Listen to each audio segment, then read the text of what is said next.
خوشی ہے آمنہ کے لال کے تشریف لانے کی۔ سرکار کی آمد کا یہ ذکر کر رہے ہیں، چراغاں ہے، آرائش و زیبائش ہے۔ ایسا ہر کام جو ناجائز نہ ہو، شریعت نے روکا اس سے نہ ہو، وہ شریعت سے ٹکرا نہ رہا ہو۔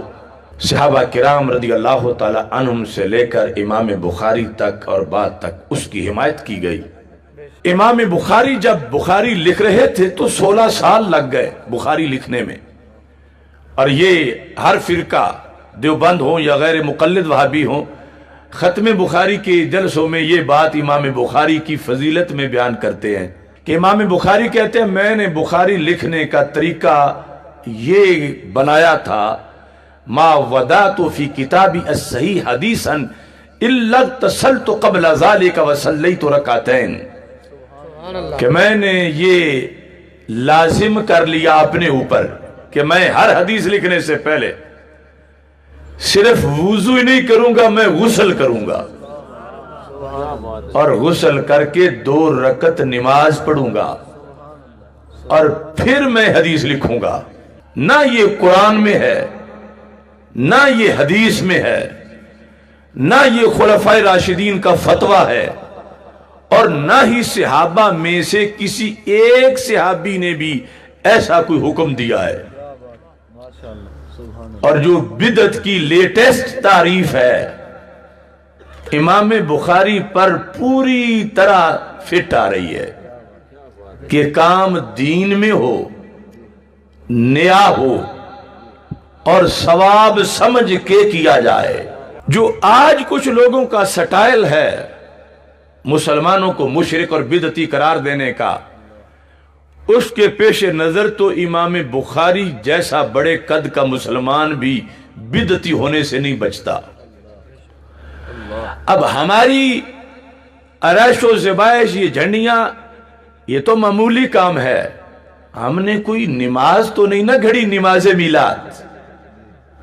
کہ 2 رکعت نماز محفل میلاد، کوئی ایسا تصور ہے؟ تو امام بخاری تو 2 رکعت نماز کتابت حدیث گھڑ کے پڑھ بھی رہے ہیں، اور سارے فرقے انہیں خراج تحسین پیش کر رہے ہیں۔ کوئی ایسی آیت یا حدیث نہیں کہ اے ایمان والو جب حدیث لکھنے لگو تو غسل کر لو اور 2 رکعت نفل بھی پڑھو، یہ کوئی آیت نہیں، کوئی حدیث نہیں۔ امام بخاری دین میں پوری نماز گھڑ کے اور 16 سال اس پہ عمل کرتے رہے۔ اب 2 ہی صورتیں، یا تو بدعتی ہیں یا بدعتی نہیں ہیں۔ اگر بدعتی ہیں ان کے بقول تو وہ کوئی اپنا اور بخاری ڈھونڈیں، چونکہ بدعتی کی حدیث تو ہر فرقے کے نزدیک، یعنی یہ جن سے ہم کر رہے ہیں بات، بدعتی کی حدیث معتبر نہیں ہوتی۔ اتنا بڑا جرم ہے بدعتی ہونا، تو پھر تو وہ امام بخاری کی ایک حدیث بھی نہیں لے سکتے ان سے، چونکہ ان کے نظریے اور دین کے مطابق امام بخاری نے 16 سال ہر حدیث سے پہلے بڑی 2 بدعتیں کی، اور بھی تھیں لیکن بڑی 2 تھیں، کہ غسل کرنا اور ساتھ ہی 2 رکعت نفل پڑھنا۔ اور اگر بدعتی نہیں، جس طرح کی حقیقت ہے کہ بدعتی نہیں، تو پھر اگر امام بخاری کتابت حدیث کی نماز بنا لینے پر اور اس پر عمل کرنا پابندی سے اس سے بھی بدعتی نہیں بنے، تو اسی بیس پر سنی اگر چراغاں کر لیں تو پھر کیسے بدعتی بن جائیں گے؟ کہ جب فلمیں گستاخانہ بن رہی ہوں اور یورپ کے گماشتے اکڑیں کہ یہ فریڈم آف ایکسپریشن اور فریڈم آف سپیچ ہے، ایسے حالات میں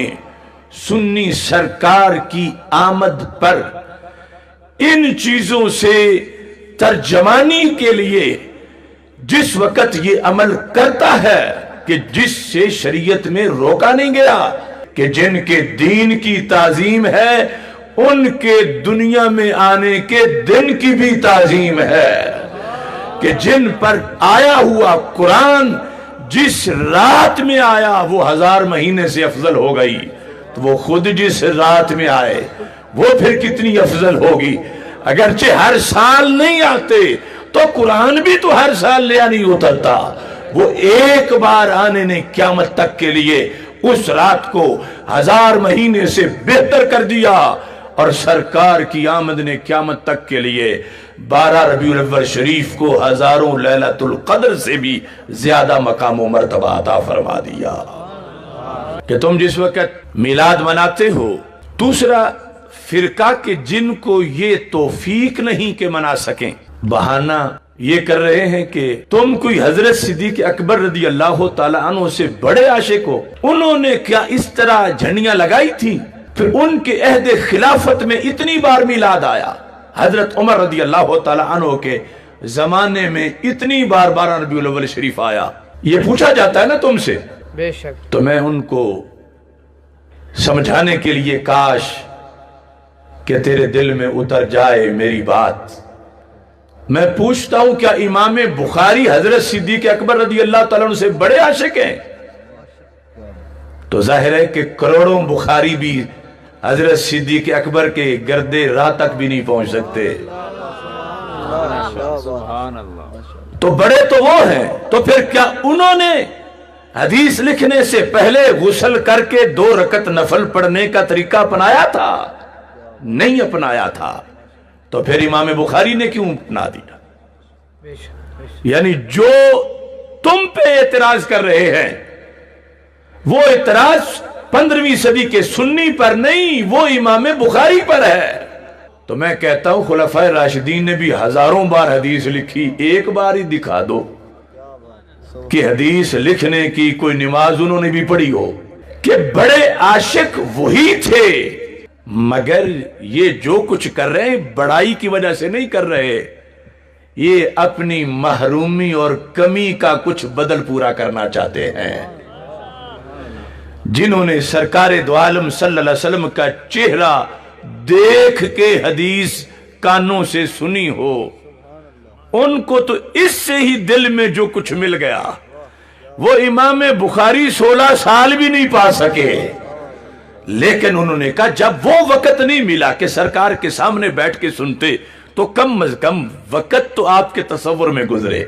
کم از کم اس کے لیے ہم کوئی اہتمام تو کریں۔ تو اس لیے امام بخاری بڑائی کی وجہ سے نہیں کہ پہلے کچھ نہیں کر سکے تو میں بہت کچھ کروں، بڑے عاشق پہلے ہی تھے، لیکن امام بخاری اس بیس پر کہ زمانہ محبوب کا نہیں مل سکا تو ہم ایسے طریقے ساتھ اپناتے ہیں، اگرچہ کام نیا کیا ہے مگر کیا سرکار کی محبت میں ہے، اور ادھر اللہ حکم دے رہا ہے کہ ان کی تعظیم کرو، تو یہ اسی تعظیم کے پیش نظر یہ کام کر رہے ہیں، نہ یہ بڑے ہیں اور نہ یہ ہے کہ پہلوں نے کوئی سستی کی ہے۔ جو ہر وقت محبوب صلی اللہ علیہ وسلم کا دیدار کر رہے ہوں ان کے لیے تو 1 سیکنڈ میں آنکھ کھولتے ہی جو کچھ انہیں مل جاتا تھا، ہم اگر سال بھر میلاد کی محفل سجائیں پھر بھی نہیں ملے گا، چونکہ تصور میں بیٹھیں یاد کریں رحمت کا نزول تو ہوگا، مگر یہ کام کہ سرکار کا دیدار ہو جائے، وہ دیدار جو ظاہری حیات والا تھا تو کیسے ہو سکتا ہے؟